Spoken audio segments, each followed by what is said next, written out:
Hello everyone, my name is Carol and welcome aboard to Knitting on the Hook. In this tutorial, I'm going to show you a method that I use for shaping the neck of a garment, either front or back. So let's get to it.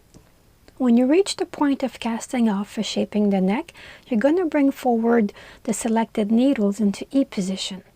Using a piece of yarn separate from the one using in the carriage, you're going to place it over the needles and measure 2 or 3 times to have enough yarns for casting off. And you're also going to allow for about 12 inches of tails on each side, which will be later on used to seam the cast off edge of the neck and the cast off edge of the shoulder.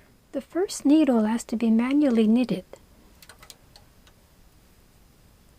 Place some weight at the tail end because it has a tendency to slip on the first few cast off. And bring that needle back into E position. Grab the yarn and wrap it around the first gate peg. Take your latch tool and cast off the stitches.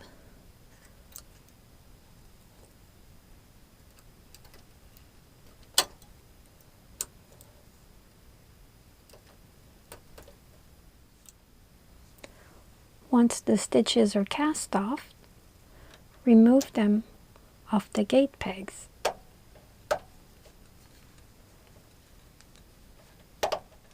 Next, place your carriage into H position and the needles on the left side of the cast off into E position.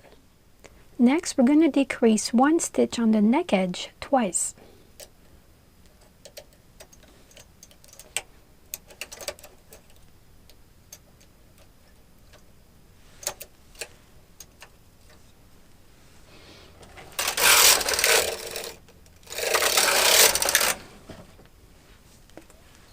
One more time.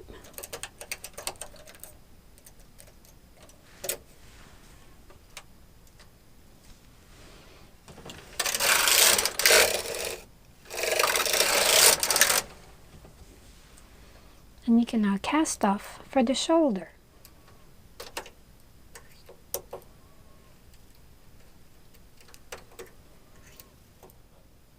Cut off the yarn, remove the stitches of the gate peg.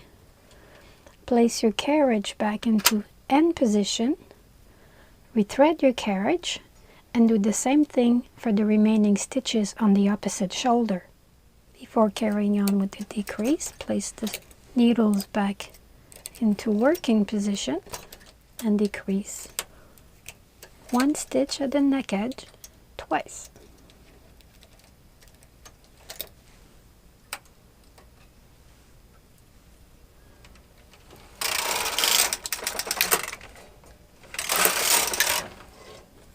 Once and again.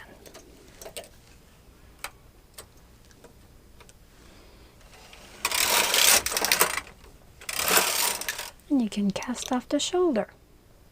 This is our sample upside down. These are the shoulders and this is the neck. The openings on each side are the decreases, and these are the tail ends that we left earlier from the cast off of the neck. To create a smooth transition from the neck to the shoulder, we need to close this gap by recreating a stitch and by bringing this leg and this leg together. Using your tapestry needle, you're going to go underneath the stitch the closest to the neck from underneath. Pull the yarn through, and this closes the gap by bringing the legs together. Place the tapestry needle through the last stitch of the cast off on the neck, and this brings a nice transition between the shoulder and the neck. I'm going to do the other side off camera because it's a little awkward to do like this, and I'll come back and show you what it looks like. Here's the finished sample of the neck shaping of the back of a garment. A lot of patterns do not require decreasing between the shoulders and the neck, but I like to use them as much as possible because it creates a natural curve and a better fit, especially for a fitted garment. I hope you enjoyed this tutorial and you found it informative. Thank you for watching Knitting on the Hook. Bye for now.